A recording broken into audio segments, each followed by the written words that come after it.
Foi?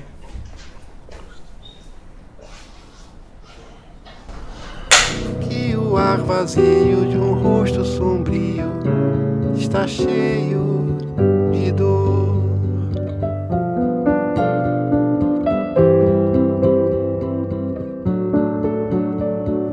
É sempre bom lembrar. E aí? Vamos lá, tudo bem? Vamos lá, tudo certo. Vamos lá. Pô, obrigado, né? Imagina. Obrigado por ter recebido a gente. Acho que tá todo mundo feliz. Não, aqui de imagina. estar aqui. E eu quero começar, assim, indo lá atrás um pouco, assim. Eu acho que é legal falar também desse início teu no cinema, assim. O que você começou vendo no cinema que te atraiu para entrar nessa área, né? Dois filmes que me marcaram, assim, Vidas Secas foi um filme que me marcou muito, assim, que eu falei, nossa, foi um filme, aliás, feito com uma equipe de 7 pessoas, né? E foi um filme que me marcou muito na época. Eu ia muito a essas mostras que tinham ali no Cândido Mendes, na Estação Botafogo, e assim, de alguma maneira, eu vi que era aquilo que eu queria fazer na vida, né? E aí eu comecei a trabalhar como estagiário. Na verdade, eu tentei fazer um curta, ficou muito ruim. Curta assim, que tipo, nem minha mãe gostou. Assim, e aí eu falei, não, tem muito que aprender. Aí eu consegui um estágio com o Cacá Diegues no Dias Melhores Virão. Aí dali eu fui fazer assistência de produção na Grande Arte do Walter Salles. Aí eu fui ser assistente de produção também no Brincando nos Campos do Senhor, do Babenco.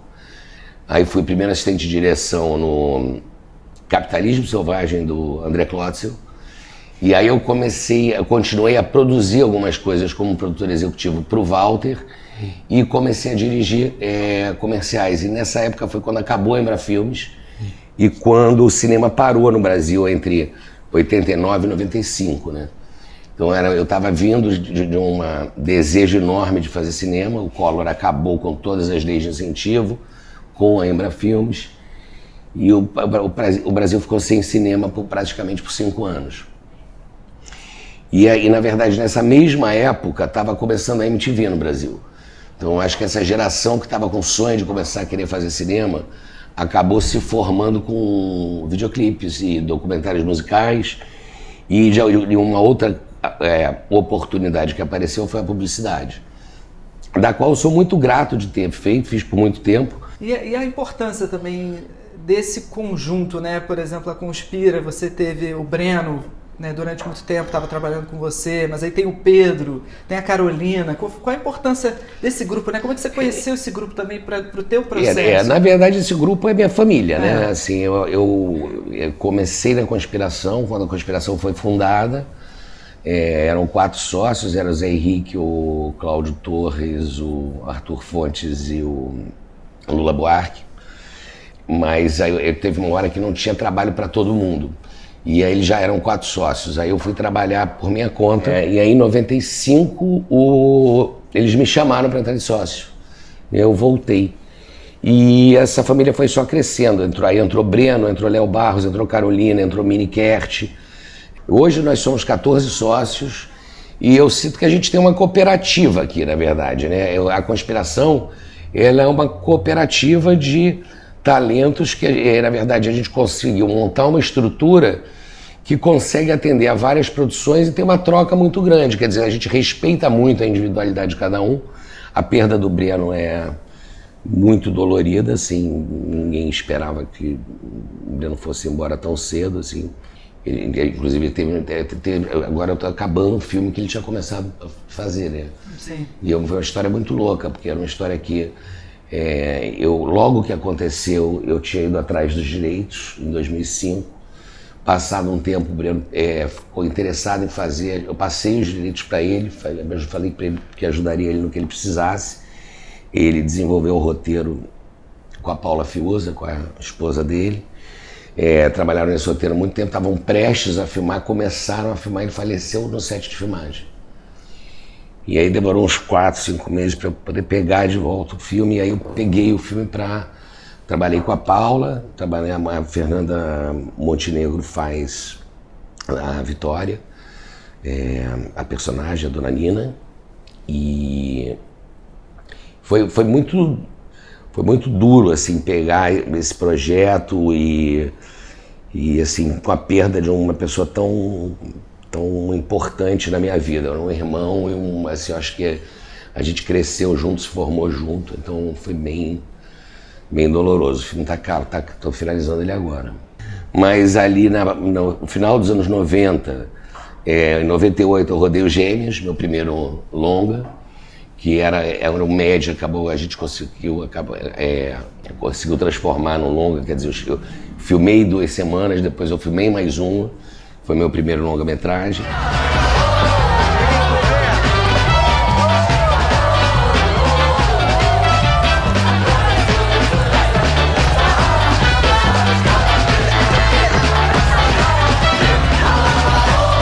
Sinto-me assim uma espécie de noivo de duas.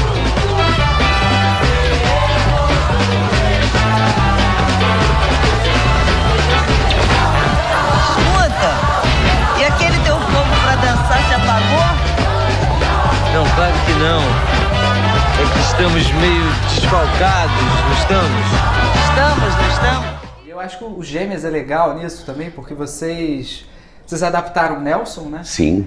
E aí, como é que foi esse processo, assim, de de adaptação? Cara, foi o processo da Helena, na verdade eu trabalho muito, eu não escrevo, na verdade eu trabalho junto com o roteirista na ideia, mas foi um trabalho de adaptação da Helena, de pegar um conto de 2 ou 3 páginas e pegar aquela ideia e transformar numa história complexa. Eu acho que respeitando esse universo rodriguiano tão bacana e, aliás, é engraçado, porque agora no fim, que é a série que tá na Globoplay, que a gente acabou de lançar, foi revisitar esse universo rodriguiano, mais uma vez escrito por uma mulher, né? Fernanda Torres escreveu o livro e, baseado no livro dela, ela adaptou o Fim. E o Fim tem muito de Nelson Rodrigues. Essa coisa tragicômica, os casais que se amam e se separam e traem, e essa loucura, né, do cotidiano das famílias e dos casais, e esse mundo machista dos anos 60, 70, 80, né? Eu te diria que é o trabalho mais complexo e difícil que eu já fiz, porque a gente tinha que trabalhar com os mesmos atores. Isso, aliás, foi até uma questão, a produção levantando. Eu sou produtor também, tá? Mas eu com os meus colegas produtores, as minhas colegas produtoras, a gente discutindo, eu sempre finquei o pé de que eu achava que tinha que ser os mesmos atores, porque como eram 2 tempos e um projeto de multiprotagonismo, ia ser muito complicado você saber para quem você estava cortando. Se você tem o mesmo ator com a caracterização, e a caracterização tinha que ficar muito verossímil. Então, assim, a gente tinha a Lu Moraes, ela assim, tinha uma equipe gigantesca, a gente fez muitos testes antes e a gente fez todo o plano de filmagem em função do trabalho dela. Que a gente dividiu em 4 fases, né? Eles muito mais velhos, eles mais velhos, eles bem jovens e eles jovens e eles adultos. Então a gente fez a fase 3, a fase 2, a fase 1 e a fase 4 por último. Porque a gente deixou a barba do Bruno crescer, o cabelo do Fábio grisalho. Tem uma outra coisa que eu acho que a Fernanda fez na adaptação muito bacana, que foi uma coisa que no livro cada capítulo é a morte de um, né? E na estrutura da série, são 2 tempos lineares, onde você começa em 68, um tempo, e vai até 94, e o segundo tempo vai de 94 até 2012. E, na verdade, o fim acaba no início, então a cobra morde o rabo, sabe? Uhum. E eu acho que isso faz com que o público não se perca, porque cada vez que você pula, você está vendo futuro e passado, mas os tempos vão andando paralelamente. O enterro do Ciro é agora. Tem certeza que não quer ir? Quem será o próximo? E esse trabalho com os atores também, que eu acho que isso é legal de falar, né? Cara, foi maravilhoso. A gente fez muita leitura de mesa, né? Eu acho que, assim, muito mais do que... Assim, todo o trabalho corporal, cada ator buscou as ferramentas que precisava de preparação para... Porque, assim, envelhecer não é só maquiar. A voz tem que ficar mais rouca, o corpo mais curvado. Então, assim, eu com eles fiz muito trabalho de leitura de mesa.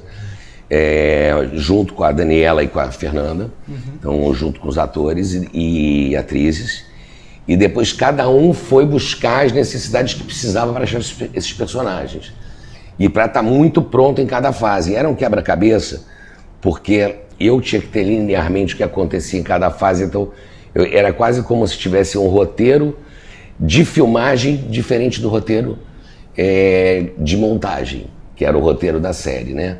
Então, assim, esse trabalho também foi feito com os atores. O que a gente vai fazer na fase 3? Vamos passar todas as cenas da fase 3, linearmente. Depois todas da fase 2, depois todas da fase 1, depois todas da fase 4. Então foi E como a gente ensaiou e leu muito, todo mundo tinha o arco muito claro. Então, assim, a gente sabia o que era a série. E você sente diferença, assim, do teu processo, quando você está numa locação, quando você está no Na verdade, é diferente, né? Eu acho que você, quando filma numa locação, você tem limitações e ganhos. E quando você filma em estúdio, você tem ganhos e uma busca de um realismo que você vai ter um pouco maior dentro do estúdio. Mas eu me dou bem com os dois. De toda maneira, assim, o fim tinha esse desafio, porque eram 294 setups. Nossa, é muita coisa. Então foi realmente uma logística enlouquecida. A Daniela trabalhou comigo, a gente dirigiu junto, né? E quando a gente tinha o grupo todo junto, eram 2 unidades, juntavam as unidades, mas 75% dos dias eu ia para fazer um núcleo e a Daniela outro. E é uma tragicomédia isso, porque ao mesmo tempo que você ria desses comportamentos, assim, é uma espécie de epitáfio do macho, sabe? Esse dia marca o fim da nossa juventude. E para honrar o querido Ciro, eu gostaria de propor a todos uma bacanal. As mulheres presentes estão todas convidadas, os homens também, incluindo o senhor padre. Irmãos, desejemo-nos. E você gosta de decupar antes? Você gosta de descobrir também na hora? Cara, tudo que eu decupo antes eu jogo fora. Sempre. Assim, eu na verdade, acho que eu sirvo ao elenco, aos atores, à dramaturgia, a tudo que está ali real. Então, assim, muitas vezes você tem uma cena mais complexa que você dá uma pré-decupada para assim, pô, se der branco eu sei como filmar. Mas, normalmente, o que eu gosto de fazer é passar a cena com os atores, aí mando eles para maquiagem, e aí eu tenho um tempo para poder decupar, ver se eu vou fazer em um plano sequência, se eu vou, como eu vou cobrir, como eu vou filmar. Então, normalmente eu trabalho assim, quer dizer, 100% das vezes. E você gosta também de ter esse conhecimento, de estar participando na hora que você elabora o plano de filmagem? Assim, sim. Quando você está, você gosta de estar junto desse processo? Não, plano assim, de filmagem, eu sou produtor, né? Sim. Então, assim, plano de filmagem para mim tipo a alma, e é onde você pode ganhar ou perder muito feio. Eu acho que assim, a estratégia está toda no plano de filmagem.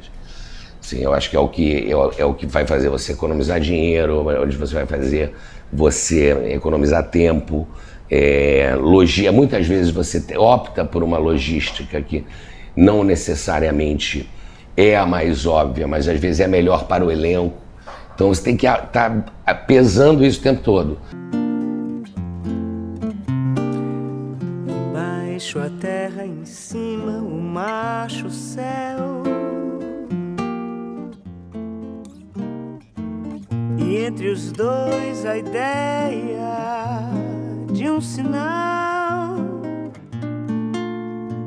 traçado em luz, e em tudo a voz de minha mãe,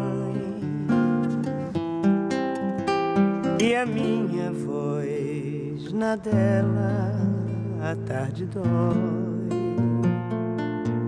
Eu acho que assim, também é legal perguntar disso, porque você também você fez o documentário, por exemplo, da Maria Bethânia, você teve essa experiência fazendo os documentários mais musicais. O da Maria Bethânia é muito curioso, né? Porque, assim, o primeiro dia de filmagem, eu não usei nada. Eu fui pra lá, a gente ficou 2 dias lá, a gente nem abri a câmera. Aí 6 meses depois, a Bethânia me ligou e falou, cara, Caetano tá vindo pra cá, eu tô indo visitar minha mãe. Você não quer vir para o Rio?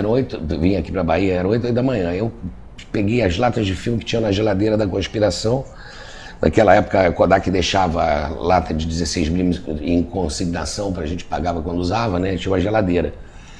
Aí eu peguei o que tinha, peguei a equipe e a gente pegou o avião, chegou lá em Salvador, acho que às 4 da tarde. Aí a Bethânia estava com o Caetano no Gantuá, a gente buscou eles lá na porta e aí a gente já foi filmando a trajetória para Santo Amaro com 2 câmeras por trás dos dois. Chegamos lá, teve aquele jantar, que é uma grande conversa, e depois do jantar uma seresta na varanda. Então é um documentário que foi feito em um dia. No dia seguinte a gente passeou ali pela cachoeira, foi no circo. Então assim, é um documentário que foi feito praticamente em 2 dias. E teve a igreja também, foram 3 dias. Isso é tudo por acaso, assim, às vezes. Por acaso, não, foi mágico. Aconteceu um negócio ali que eu filmava e chorava, falava, não estou acreditando que eu estou vendo isso. E assim, a gente não parava de filmar, e foi mágico. E é uma coisa que se eu previsse, mas aconteceu tão espontaneamente aquele encontro, aquele papo no carro, aquele jantar, aquela seresta na varanda, onde era a lembrança da memória das primeiras canções da Bethânia do Caetano, com a mãe cantando junto com a Dona Canoa. Aquilo ali foi mágico, foram 3 horas de cantoria na varanda. Então eu saí de lá e falei, já temos o documentário. Isso que você puxou como paralelo, aproveitar o acaso para a ficção é um aprendizado realmente que eu tive dos documentários. Que às vezes você não pensou numa coisa, às vezes você está vendo uma situação, às vezes alguém tem uma ideia que melhora muito o que estava previsto. Então acho que você se apropriar do acaso a favor da dramaturgia é um aprendizado e passa a ser uma sabedoria quando você consegue fazer. Do alto da serra, e a fonte a cantar, chuá, chuá, e as águas correr, chué, chué. Parece que alguém que cheio de mágoa deixasse a saudade rolando também no meio das águas, rolando também. Isso é do meu tempo, não é do seu, não. Como é que era esse diálogo, assim? Como é que é o teu diálogo com o fotógrafo? O que você busca, né? Cada um é um, né? Mas eu acho que eu espero sempre uma parceria. Eu acho que assim, o fotógrafo tem que saber, tem que entender o que a história quer. Um fotógrafo que quer apenas esteticamente contar uma história, ele não vai contribuir. O que eu espero da parceria de um fotógrafo, que hoje eu tenho muito com o Fernando Young, com o Lula Serri, e até com o João Faisal, que são os 3 fotógrafos que eu estou trabalhando no momento, eu busco essa parceria assim, do entendimento da dramaturgia e do roteiro para que a fotografia e a decupagem possam ajudar a dramaturgia, trabalhar a serviço da dramaturgia. Então assim, muitas vezes, a gente pensou numa cena, estava no sol, o cara está nublado. Gente, não vai mudar nada para dramaturgia, vamos filmar nublado. Pô, tá chovendo, pô, vamos aproveitar que dramaticamente a chuva pode ser boa. Então esse tipo de maleabilidade também, eu gosto muito quando o fotógrafo está disposto a correr riscos no sentido de arriscar e ao mesmo tempo ter o rigor necessário em determinadas cenas que precisa. E tomar essa decisão também, assim, né? Que é curioso, né? Porque nesse momento tem hora que a pessoa te pergunta, às vezes você não sabe o que você vai responder ali na hora, mas você vai muito por intuição também em alguns momentos? Porque não, às vezes eu falo que eu não sei. Eu falo, não sei, me dá um tempo, deixa eu pensar. Ah, legal. Não, porque não sabe, às vezes você não sabe mesmo. Não se fala assim, aonde vai a câmera? Cara, não sei ainda, calma. Vamos descobrir, vamos ensaiar. E eu acho que isso aí faz parte do processo. Você tomar uma decisão afobada, você tem que achar a certeza. A hora que você fala assim, cara, aí vai. E eu acho que você filma muito mais rápido, aceitando que muitas vezes você não sabe. Sempre o primeiro dia de filmagem parece aquele frio na barriga da volta às aulas, quando você é criança, sabe? Eu tenho isso em todo o projeto. O primeiro dia é assim, uma semana antes do primeiro dia eu vou ficando cada vez mais nervoso, não consigo dormir na véspera do primeiro dia de filmagem. E aí, depois que começa a rodar, assim, 1 hora filmando eu já estou relaxadaço. E aí eu fico muito feliz. Para mim a melhor droga que existe é filmar. É filmar e montar, né? Preparar eu sofro um pouco, porque é tudo, talvez, e se, como será, é verde, azul, é branco, é amarelo, é só... Você tem que só estar tomando decisão e não estar filmando propriamente dito. Quando começa a filmar tem esse relaxamento, porque você está começando a pintar, né, o quadro. E depois a montagem é talvez das partes mais deliciosas do mundo, porque você acaba com tudo aquilo que foi filmado dentro de uma sala de montagem, com um montador, e ali é onde você faz a última versão do roteiro, né? He llenado Madrid de versos dedicados a ti. No hay una sola persona en esta villa y corte que no se crea con talento para escribir comedias. Isabel de Urbina. ¿Lope de Vega? Lope, te lo advierto. Si su padre se entera vas a tener graves problemas.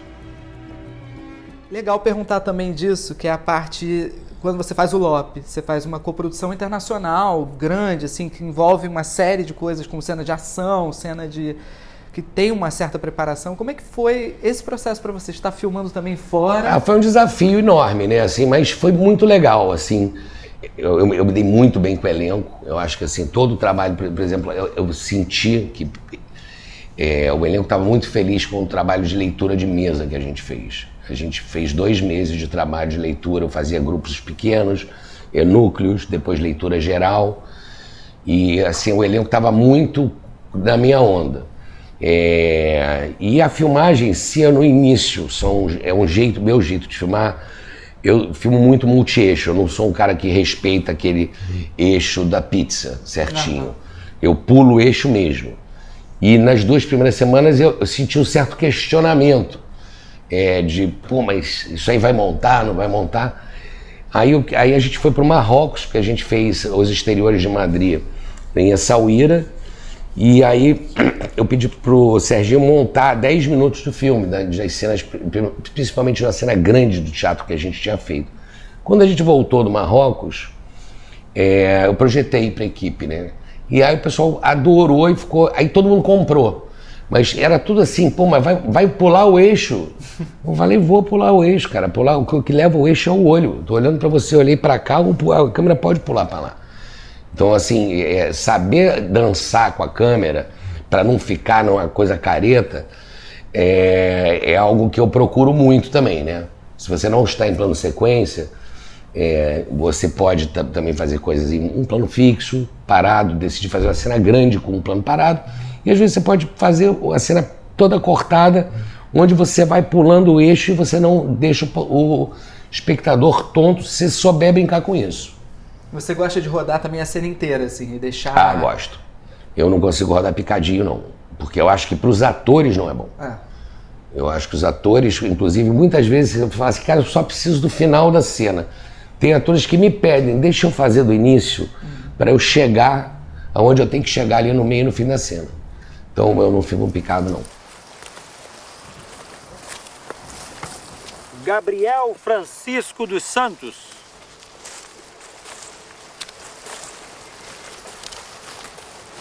Darlene Lima Linhares.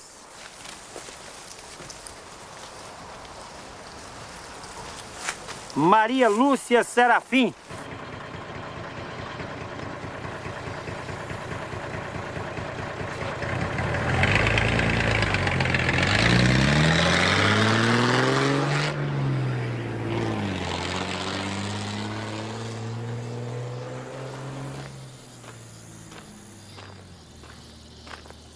E o Eu, Tu, Eles surgiu como, assim, em que momento da sua vida apareceu essa... Apareceu antes dos Gêmeos, né? O Eu, Tu, Eles apareceu antes dos Gêmeos, porque demorou 4 anos pra gente ter o roteiro.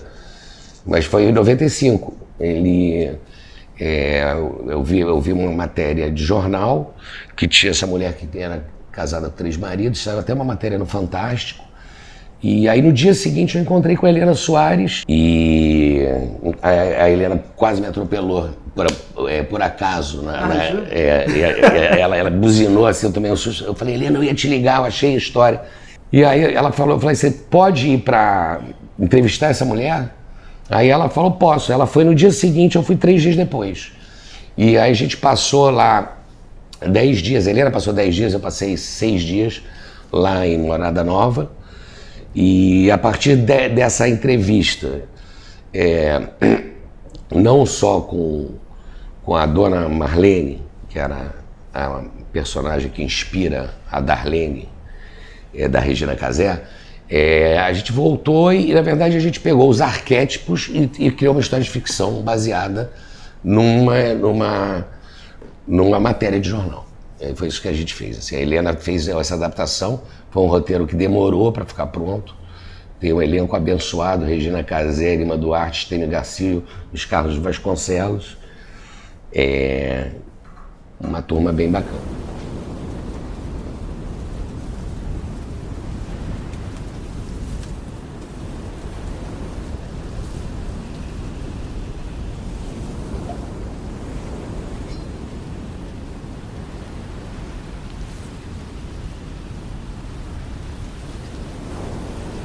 Vai ver atrás de peixe? E tentar sair daqui, eu e minha filha. E filmar no lugar que vocês filmaram também faz toda a diferença. Total. Como Casa de Areia, né? O Casa de Areia é um filme absolutamente... Eu fiquei impregnado, eu fiquei louco com aquele Woman on the Dunes, acho que é Mulheres, né? Mulheres nas Dunas, né? O japonês. Sim. E eu fiquei louco com aquele filme. E o Luiz Carlos Barreto, na verdade, ele voltou de uma viagem que ele disse que viu uma foto de uma duna com uma casa embaixo. E aí ele falou, onde está essa casa? Falou, lá não existe mais porque a dona engoliu. Aí ele falou, eu vi essa foto, pensei em você, acho que você devia fazer um filme. E foi baseado numa foto que eu nunca vi. E aí, a partir daí a gente começou a criar uma história original do zero. Com a Helena, a gente fez o argumento juntos, né? A Helena, Luiz Carlos Barreto e eu, na casa lá do Barreto. Depois a Helena começou a estruturar uma sinopse, um roteiro. Foi um roteiro que demorou também quase 3 anos e meio, 4 anos para ficar bom e pronto. E era um filme muito difícil, porque né, são também 2 atrizes que se alternam nas personagens e um filme que começa em 1910 e acaba em 1969. E um trabalho de composição, esse aí foi muito legal, que a gente filmou cronológico.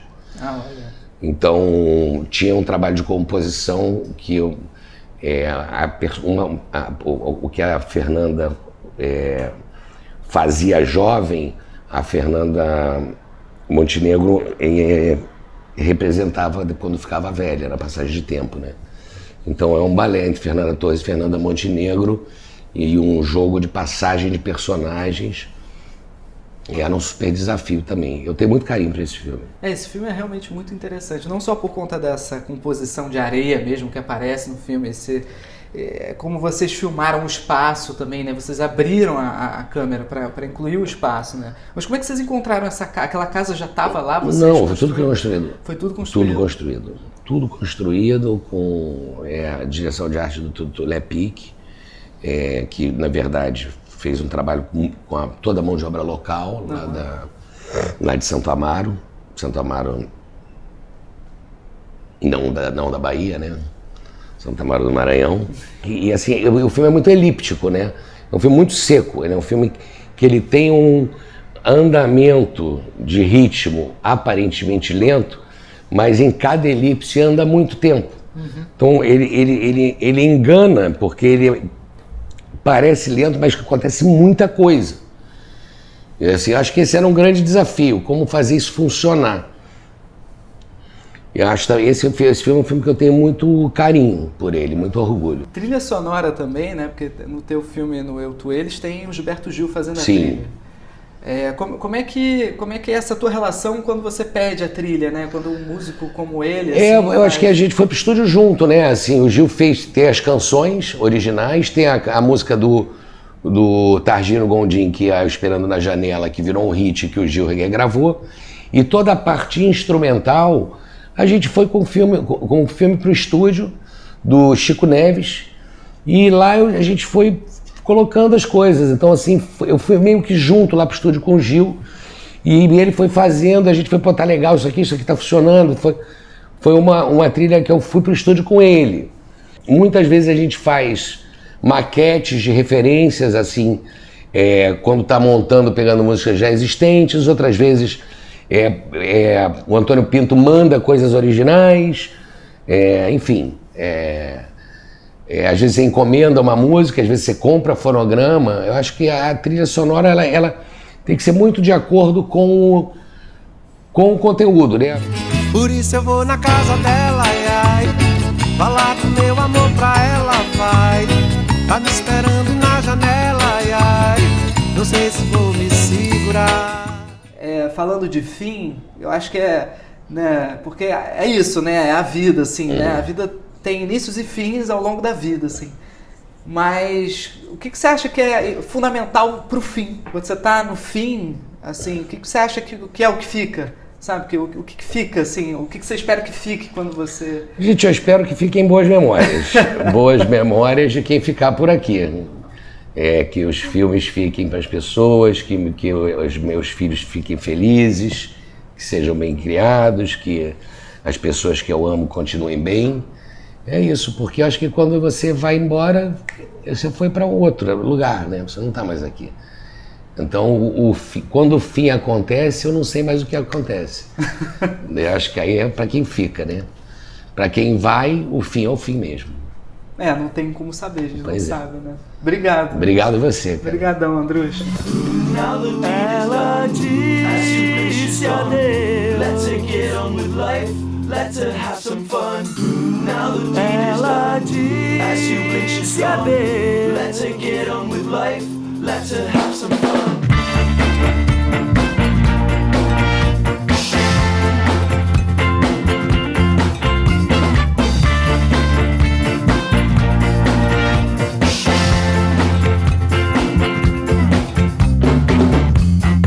Ela disse adeus e chorou, já sem nenhum sinal de amor. Ela se vestiu e se olhou, sem luxo, mas se perfumou. Lágrimas por